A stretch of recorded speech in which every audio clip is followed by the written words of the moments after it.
Hey guys, welcome back to my channel. If you are new here, my name is Amanda Ray, and whenever I was 17, almost 18 years old, I left a polygamous cult known as the Order.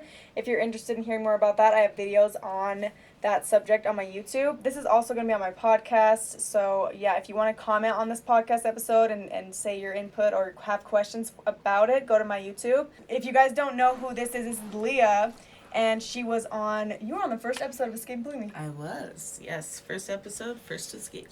And we were just talking about this. It's funny, we did not meet through the show. No. Like, literally, I kind of stalked you. I was, You like, did, on yeah. Facebook, and I saw how she's always been really good at doing her makeup.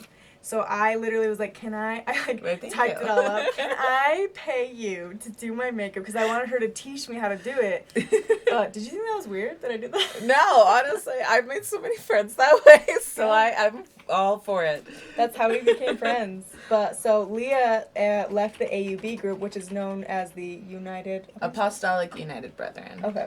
And so she left, and she was on the first episode of Escaping Polygamy, and then also we do have an episode on my channel where we cover kind of like leaving the cult and like the struggles of coming out of the cult. You guys have 2 videos together already? We have 2 videos together. So, that's what I was going to say. Esco's in the background, by the way, if you're wondering who's talking. You want to say hi really quick?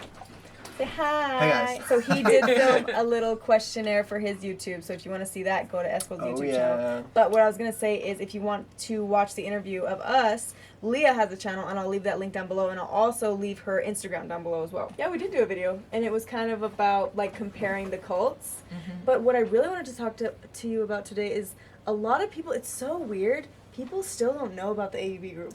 Yeah, it's very hush-hush. The AUB, because a lot of the publicity from members or ex-members from the AUB, they don't really refer to it as the AUB. They reference polygamy and whatnot, but they don't really reference the AUB a whole lot. So public members, for example, like Cody Brown from Sister Wives. If you've ever seen Seeking Sister Wife, there is, I can't remember his name, but they're from the AUB? There's several families from the AUB, including Jeff Aldridge, the Aldridges from Seeking Sister Wife. Wow. My family was part of converting them. Wow. Yeah. That's another thing. Your group is the biggest polygamous group that I know of that actually converts people. It is. How do they do that? So they actually have, and let me look it up, but so they actually have like certain members that are sent out. And these are kind of. So they have members that essentially are very well trusted, very well respected, very verbally. Maybe they get the charismatic ones to go out? Yeah, so essentially charismatic. Yeah, that's what I was looking for. Thank you. I'm not charismatic. So the verbally charismatic ones, but that also are very sincere, very logical. So it makes sense to people, even though it's something that normally would not make sense. Exactly. It's easier to sell when it's coming from a super logical, intelligent, charismatic person. Right. So they would choose these people to go out on missions essentially, and they would send them to random places that are small communities where these families may have a lot of daughters and may not have much interaction with the outside world. They're already trying to like establish some kind of community of their own, and they seek these people out. And they try to convince them that there's a safe haven, it's a Zion, it's this community that is self-sufficient, and it's God's chosen people, and they all provide for each other and take care of each other. And they pitch it as if it's a utopia of people who are in this self-sufficient community, and they all help each other and build each other up, and your children will always be safe and protected. And it's like heaven on earth. Exactly. And so then these people come in, and a lot of the time these people are from another country, and they come to the U.S. believing that they can establish citizenship easily, and that they have this community that will help them. And they come here and they realize that not only is it extremely difficult to obtain citizenship, harder than any other country in the world almost. They are now reliant on this community that is not actually functioning as if it was what when they it were was promised. Yeah, exactly. and then they basically have to be reliant on less than minimum wage. Now they are dependent on this community.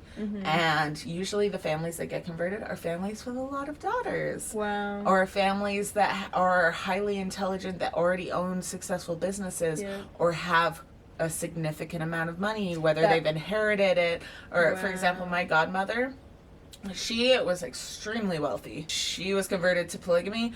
She doesn't have a dime to show for it anymore. Wow. They took all her money, milked her for all she was worth. Oh my gosh. And then she had a son that has the mind of an 8-year-old. Wonderful guy.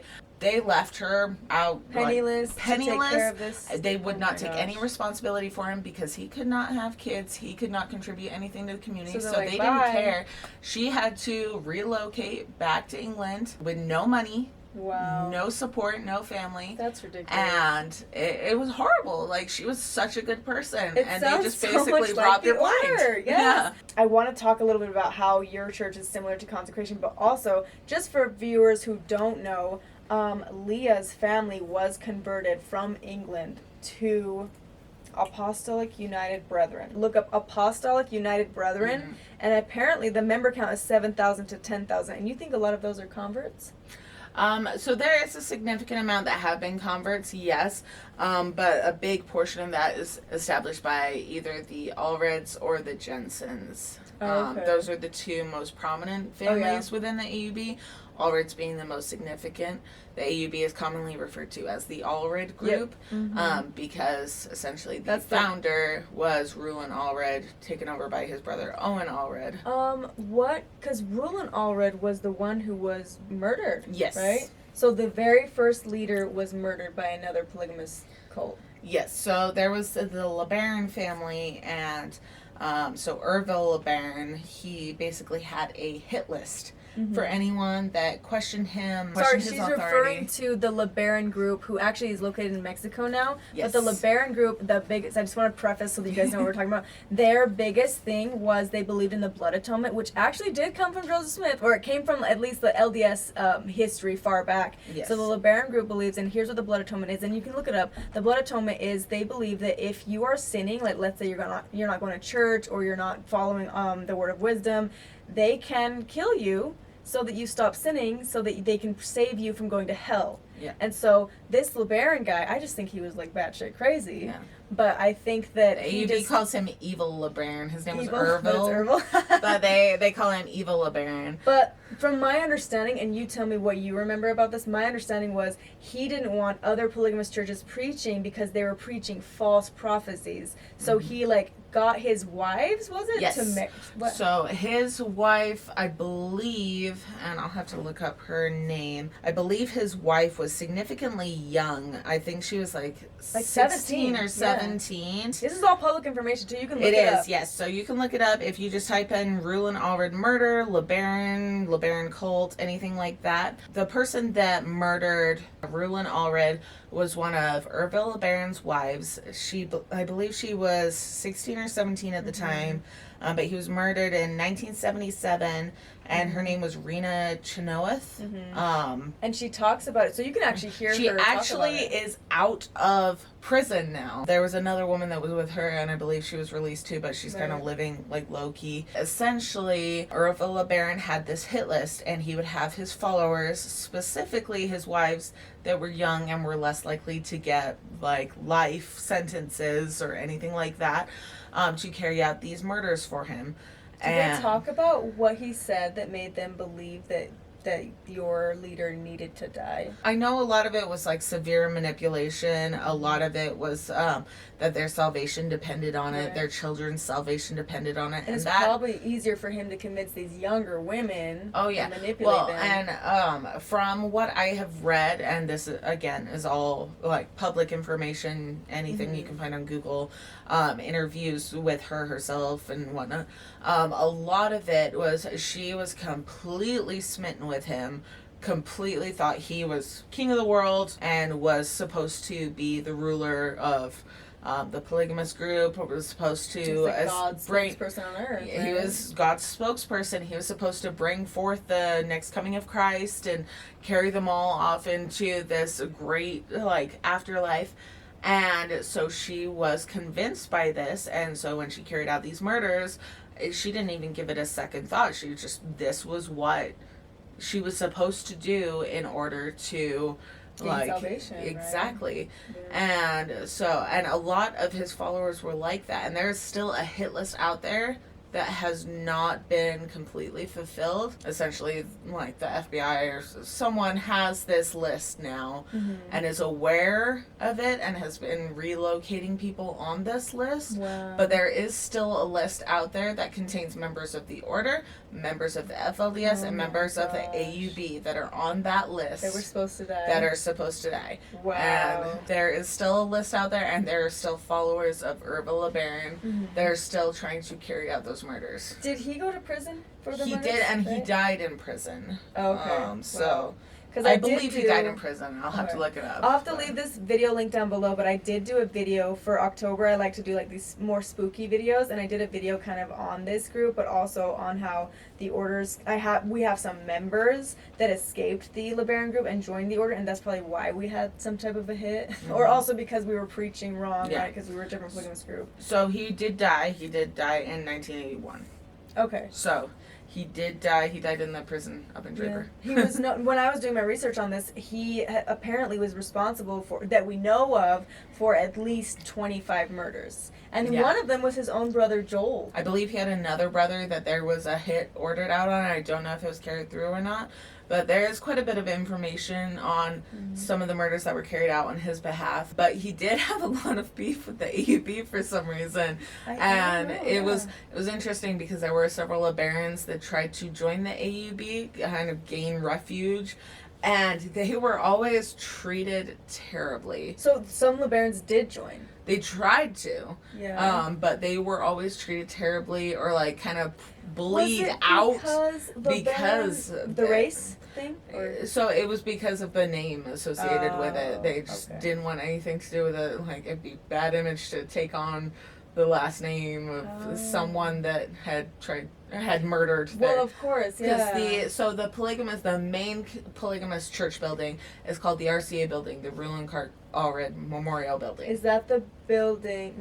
Really? Yeah. So is that the building you're like running away from on the show? Yeah. So that's called what was it again? Rule and Clark Allred Memorial Building. Wow. So that was built after he passed away. Then. Yes. So it is their official church meeting house. That's where they hold like general conference. So they do hold a conference like at the LDS church. I've been in that building. Sorry for I don't know if we covered this. I want to make sure, but that is the name of the leader that passed away because that 17-year-old wife murdered him for the LeBaron, Herbal LeBaron. Yeah, I went to church in there one time because I had an Allred friend who was like, really? "Oh, this Who church was your is friend?" There. I'll have to bleep this out, but she married a Kingston member, and then they actually got divorced because she did not. When she started, so she marries the Kingston guy who was my relative, and I was like, so happy to have her join the family, but she was like, I will not join the order because the more she learned about the order, the less she wanted to be a member. She was like a staunch AUB member. Don't you guys have a branch in Montana? We do, and I actually lived up there. Wait, how old are you? 28. You left what year? 2010. 2010, and I left 2013. 10, 11, 12. Okay, yeah, 3 years ago. So you were younger then, 16. So yeah, I was. How 16. did you get out of 16? Because I was running away, and the Keep in cops mind, kept bringing me I back. was an illegal immigrant. They weren't going to call the cops on me because they were also illegal immigrants. Oh my god. Is that also how they keep you kind of trapped? Is because they don't give you your like citizenship? Mm-hmm. The reason they don't tell you is because the only ways that you can obtain citizenship is through marriage. Through employer sponsorship, which typically has to be like some big corporate company that is sponsoring you, or you can get it if like you do some kind of like severe like humanitarian work where like you're necessary for the country. They used to have something called DACA, which basically was deferred action for childhood arrivals, which basically means if your parents brought you into the country illegally, you are not responsible for your legal status, so you can obtain legal status because you had no choice in the matter. Yeah. They stopped that. Why? Right before You got them. I could have gotten it. What are they So odds? DACA doesn't exist anymore, unfortunately, which really sucks. So now Yeah. children are legally responsible for their own citizenship, which you can't get as a Yeah. child. That's And you ridiculous. can only get it through marriage. When And are these so stopped? it took me like almost 18 years to get a green card. Wow. A green card. I have a squeaky clean record. I'm the only person in my family that doesn't even have a misdemeanor. Wow. Like, the only person, surprisingly. The only person. Like, I am a saint in comparison to the rest of my family. If you get married and you're married for 2 years, you get a citizenship. No, And it's not even 2 years. It's Really? like 3. Obviously, I don't know. Well, so there's like a huge process to it too. Like, so me and my husband, so when they interview us, so they ask They for have to interview, pictures. right? Yeah. So they could potentially interview anyone you're associated with, coworkers, friends, family, you name it. They can just interview whoever they want. Wow. They want to see pictures of like Christmas, anniversaries. They want to see everything. They drag you in and interview you. The interviewer was the scariest person I've ever met. Like, mine and my husband's marriage was legit, and I was terrified. I thought I was gonna pee my pants. And this guy looked so unenthused, so like just. He came to your wedding? No, like it was at the interview, but rude. he was like looking at the pictures and looking at us, and he's like, like, okay. And I literally, like, he's just like, yeah. And he's like, I'm not buying it. And, like, the whole time was like, I was terrified. I'm like, this is a legit marriage, and I'm scared right Yeah, now. it's like, I'm I feel like I did something wrong. yeah, it really. And then, so we walked out feeling so defeated. Like, we legitimately thought, like, I wasn't going to get it. Yeah, Wow. no, get a call 2 days later, you got it. I'm like, really? Are you Like, sure? I didn't even believe me, and it was legitimate. Yeah. Like, because he had me feeling so crappy. Like, are you sure? You're like, I don't know anymore. I just had sorry, we did a little bit of an intermission. I had to go pee. So in the order, we knew a lot about the FLDS, and like we would talk about them and how they were like so wrong, and Warren Jeffs was so wrong. Did you guys talk about the FLDS ever? Essentially, the way that the AUB kind of viewed these other groups was they kind of talk about it as like there's a mirror which represents the whole truth, and then this mirror shattered, and essentially each group picked up a fragment of that mirror, walked away like, this is the truth, and But so you guys they had the full mirror for some reason. so we picked up the biggest fragment according to them. So like the LDS had a fragment of the truth, and the AUB had a fragment of the truth, and the FLDS had a fragment, and the Order had a fragment, and all these little breakoffs had a fragment, and some fragments were bigger than others. They didn't necessarily view it as like they're completely wrong. They're like, they only have a portion of the truth, so they can only do so much with that. So they kind of validated ish. Kind of. Like, they didn't necessarily talk about it much outside of that. Okay. So you knew about the order? We did, yes. Really? Yeah. I knew very little about your group. They called it the Bluffdale, the polygamous group in Bluffdale. Okay. And I remember going to like a party. But I think really when I started to know about your group was when that girl married my friend. Okay. And then we went to the wedding in Montana, and then like she told me about Cody Brown and all of that, and I was like, this is so weird. It's so weird too that each group thinks they're the true one, right? You guys thought that you had the biggest fragment, right? Yeah, But- exactly. Well, and as far as like the other groups go, like there was always mention of the other groups, and they always kind of treated it as if it was like a family reunion, and that like one distant cousin that is like you're always happy to see, but they're kind of kooky, like kind of like off a little bit. That's kind of how they would treat people from the other groups. Is it was just like, it was good to see them for a short time, and it was good to catch up, but then the conversation got weird, and you're like, okay, that was nice, thanks for bringing the fruitcake, have a good day. I think that's how we treated you guys too, because we would go to those parties and I would be like, this is weird, because I don't know whose house it was, but my dad was like, you're related to these guys. And it was a polygamous home in Bluffdale. They had built onto the home, and there was 3 wives, one that lived in this section of the home, another section, and another section. And I remember going through it, and they actually had a boys' bathroom and a girls' bathroom, and I accidentally walked in the boys', and there was a urinal. I was like, this is the weirdest house. It's like a building. But we were allowed to go, and I was like, I thought we weren't supposed to be friends with outsiders, but like my dad was so excited. Was this so when you say this was in Bluffdale, was this like a big house that had like a separate building that was a theater? I don't think so. I Or just remember was the backyard. There was a staircase that went up to the balcony that was like spiraled. I don't know if that helps, but it had a huge Sounds like my backyard. friend's house. I feel like everyone, I don't know, I always thought that the Bluffdale group was just rich. They had money. Well, depending on which family it was. Like, certain families had a lot of money. Okay, that's what I was going to ask when we were talking. I didn't want to interrupt because I was like, we were talking about a good subject, but this is reminding me now. Consecration was a huge thing in the order, and we had an order bank, so it was really hard for us, especially at the bottom of the food chain, right, to be able to get our money out against, like, the top of the food chain's wishes. Did you guys have a consecration thing where you had to get permission? Or? So, consecration kind of worked a little bit differently in the AUB. So, essentially how it would work, so you kind of had, like, this hierarchy that it wasn't really talked about it as if it was a hierarchy, but you knew it was there, like you knew it existed. And there would be these big leaders or whatnot that owned like pretty prominent businesses. We didn't have necessarily a bank. We had a bishop's storehouse, kind of similar to the LDS church, where you'd volunteer hours, get free stuff, whatnot. As far as consecration goes, that was something that didn't commonly come up. Like, we'd pay tithing in like the LDS church, like 10%. But consecration, it wasn't something that typically got brought up unless there was like financial troubles in the AUB, and then all of a sudden there'd be a lot of talks about consecration and whatnot, and they would encourage people to like contribute all this stuff. And there was actually a huge lawsuit. A lawsuit with a member? No. Suing them, or? So this was like mafia ties lawsuit. There was a lot of money involved. And they basically, the AUB was like under fire for a lot of money, and consecration got brought up a whole lot around that time. Weird. People were pledging their cars. They were taking out like a second mortgage on their home. People were just giving all their money, like putting stakes in their business for the AUB. Like, it got insane. Is it because the leadership got in like cahoots with the mafia, or was it just mafia type shit? Essentially what happened was one of the previous polygamous prophets in the AUB said that they would hide some money for this wife of a mafia boss. Okay, so she left this mafia boss, and so look it up. It's called the Virginia Hill case. Virginia Hill case. So basically, she was married to a mafia boss, and she took off with some money, and she sought out the help of, I don't know why, I don't know if there's too much information on it, but she sought out the help of the AUB.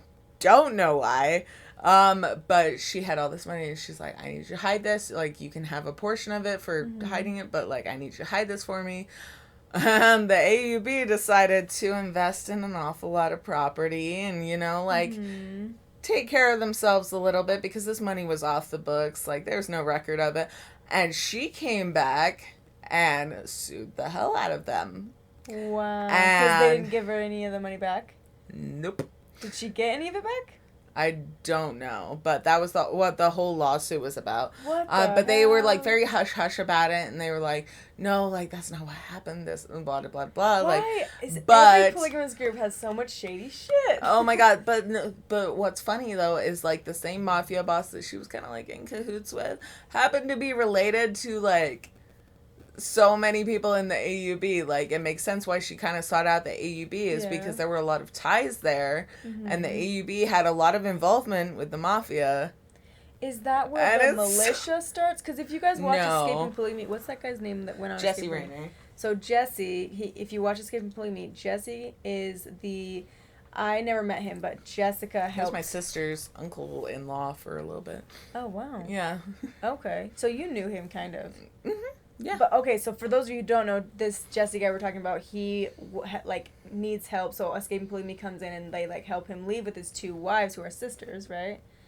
I think they were sisters. To brief you guys a little bit, if you haven't seen this episode, it's like the first episode where we actually help a polygamous man leave with his wives. He tries to leave with his two wives, and while they're trying to leave, he admits, because there's like a laser from a gun that's pointing on them, so he admits, okay, yes, I'm a part of this thing called the militia in the group, and it's like higher ups that get called to be a part of it. So essentially what it was is the AUB, like every other polygamous group and like religious fanatical group believes in the end of days and whatnot, and the world's gonna come to an end, and the rest of the world is kind of gonna go crazy and seek out shelter, but they're gonna be okay. And so where Jesse was living at the time, ironically, is where my mom's trying to move to. But it looks really pretty on TV. It's awful in real life, I promise. Oh. But essentially, so they had moved out to what they think is going to be the promised land, like their safe place kind of thing. And they're like, the rest of the world is going to go crazy in this end of days, so we have to be able to protect ourselves from the outside world and like maintain the security of like our group and whatnot. So they started like training people, like building their own weird militia in order to like protect themselves. And Jesse, how did he get called? Or did he ask to be a part of it? So I'm not sure how he got called. I do know that his dad, he was pretty financially prominent in the AUB. And I don't know if it was his brother or what. So essentially, like, my sister married his nephew. Okay. And, like, I don't know, like, what his relationship was with the leaders and whatnot, but their family would, like, occasionally hold positions of authority. So I it's not surprising that would have had some involvement in that, but also their parents were one of the first families to move out to that area. So it's also not surprising that, like, even if it wasn't for his family, because of her family, there could have been some ties either way on either end of why he got called to do that, because of the area that they were living in, because they were one of the first families to move out there. I was always wondering if there's like because in the order there's like the numbering system. If you're righteous enough, you get a number, and then there's keep the bloodline pure. So the more Kingston you are, the more holy you are, because it's like a direct descendant of Christ. So gross, though. I know, that's why we're the most incest one of all the polygamous groups, and I thought it was so interesting that you literally took the words out of like the leadership's mouth in the order, where they really would say the end of the times are coming, and we're going to be so grateful to be members of the order at the time, and people are going to be begging to be a part of this work because the outside world's going to be going in chaos, right? Well, and what's interesting too, like in regards to the incest thing, is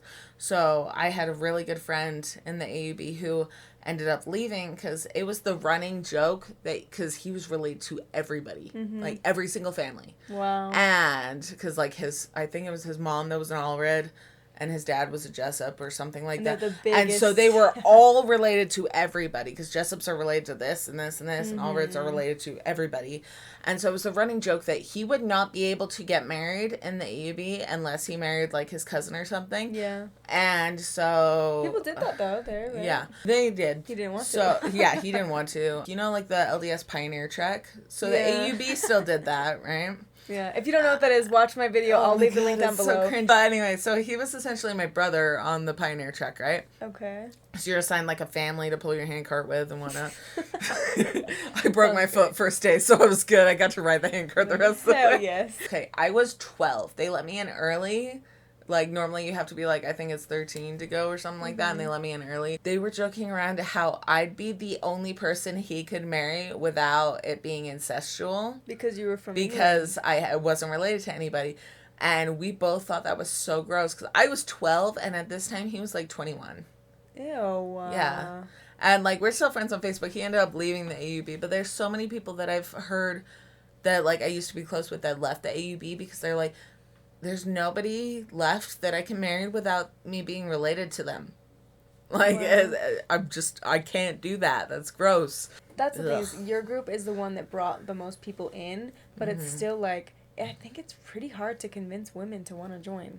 Like, think about it. My mom joined our order, but it was because there was a lot of family that was a part of the order, and they would go to dances, and it was kind of normalized to see this group. Yeah. And then her sister marries my dad, and then she gets convinced that she needs to marry him too.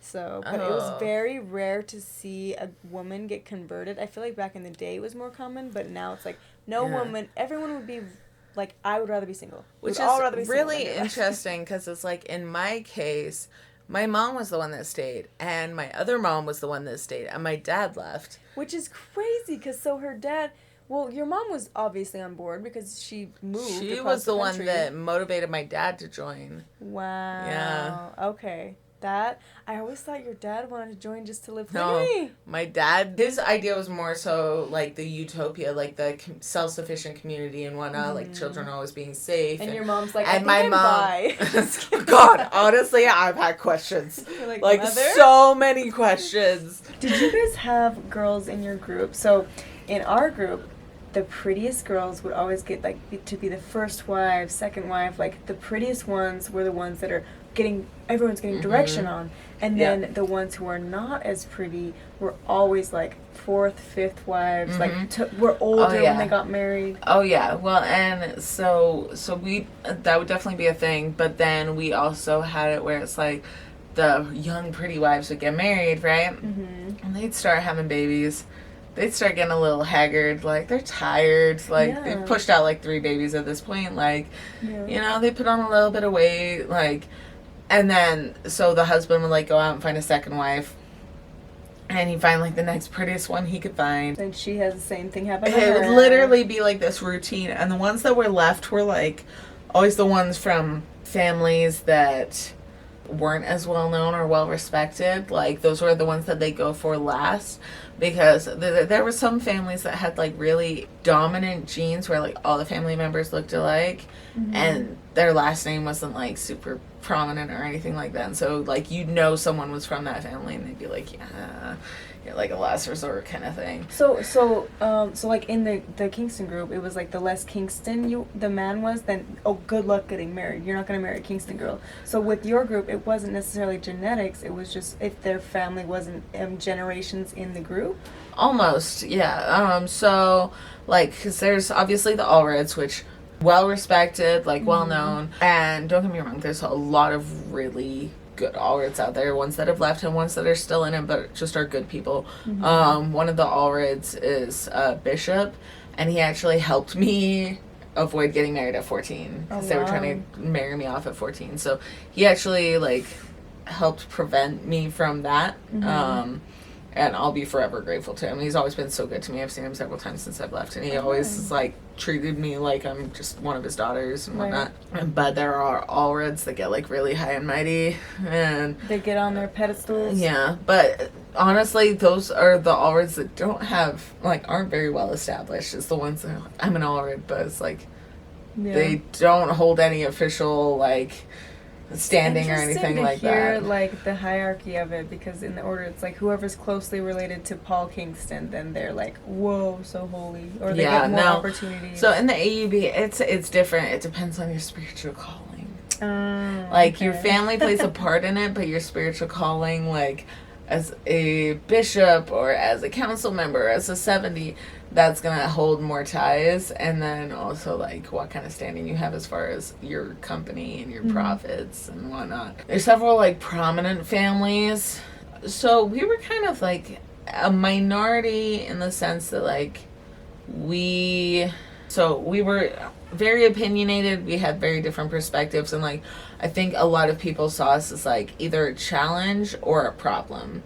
And so we kind of didn't really have a standing. It was more so just kind of how it depended on how people perceived us. But my dad, you've seen what my dad looks like. He's a good looking guy, British accent, dresses well, looks better than most polygamous men. Yeah, significantly better. And he's really charming. So it's when we be oh, I'm lining up to marry your dad. I still have friends that have left polygamy that are married now that still have the biggest crush on my dad. It's so gross. I found out about so many of my friends that when they were in polygamy told their dad to ask about my dad. I'm oh please gosh. No. Insert picture of Leah's dad. Yeah, well, I will.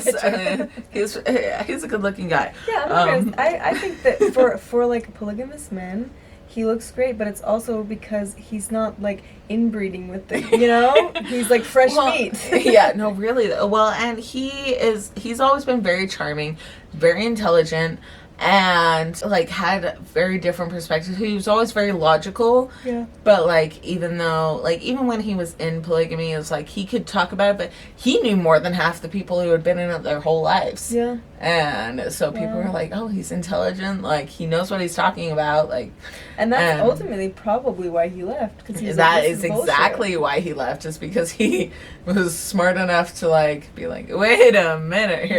Yeah. He left, and it was a huge shock to people that he left. Oh, I'm sure, especially because he traveled all the way across from England to America. Well, and he ended up being part of the 70s, so he was the council.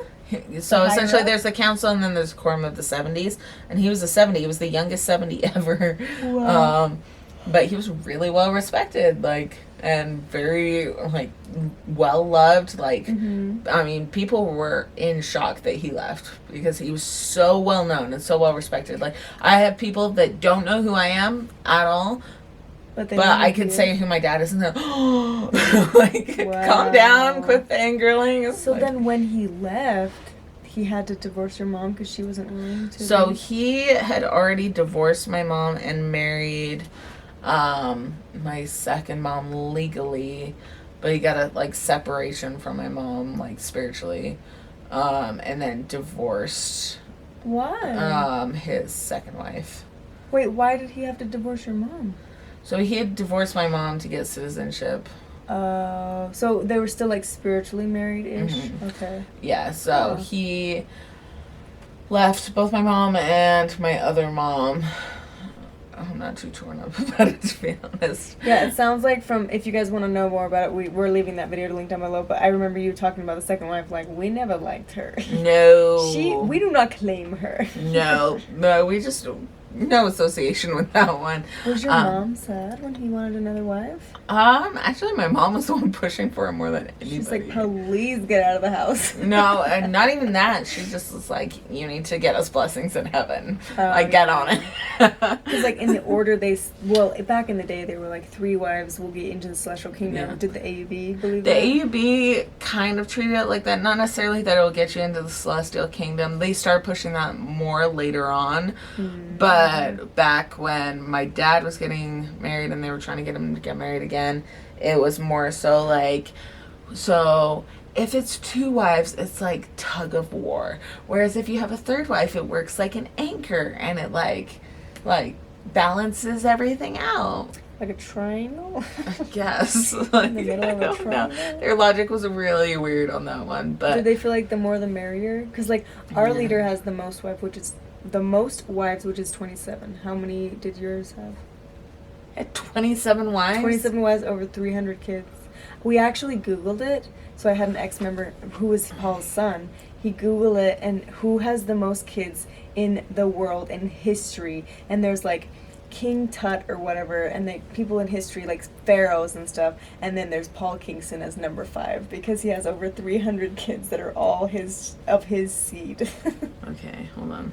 So the leader now, what's the leader's name in your group? So right now it's Dave Watson. How many does he have? And I think he just has 3, to be honest. He has 3? Yeah. Embarrassing! I could be wrong. Aren't you embarrassed? Dave was, so spiritually, Dave is sealed to me as my grandpa. Oh, what? Yeah. So like in the temple, like how you do like baptisms for the dead, and you can be spiritually sealed to someone as family. You guys did those? Yeah. That's what I was telling So Esco. I was sealed to his family. Because Esco was like, can you tell me more about the AUB group? And I was like, honestly, so I've met with ex-FLDS. I've learned about the LeBarons. I've from the order, the Blackburns. I've learned about all of these other cults, and I really feel like your group is the very closest to the LDS church. Oh yeah, probably. So I don't know how many wives he had, to be honest. I'm like trying to look, and there's nothing on Google. But he did.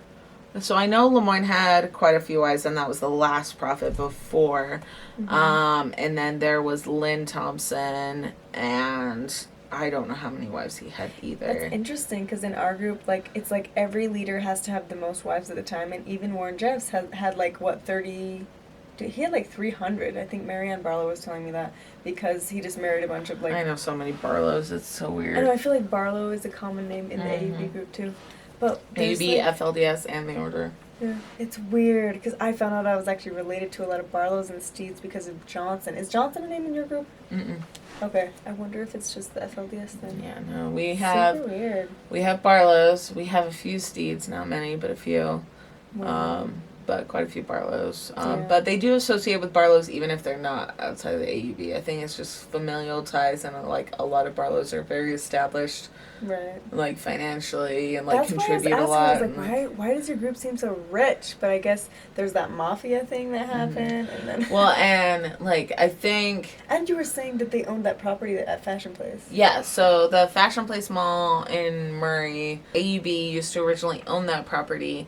And then when they were trying to build Fashion Place Mall, they got offered a lot of money for it, and they kind of like held out on it because they knew that like if they held out, they would get offered more money.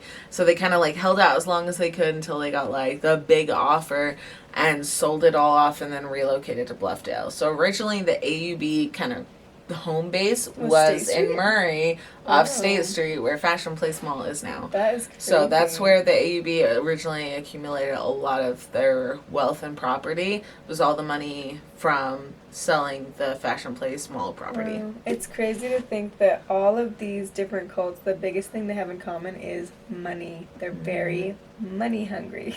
Oh yeah. Well, and they won't ever say it either. They're just like, oh, you know, like it's worldly, like.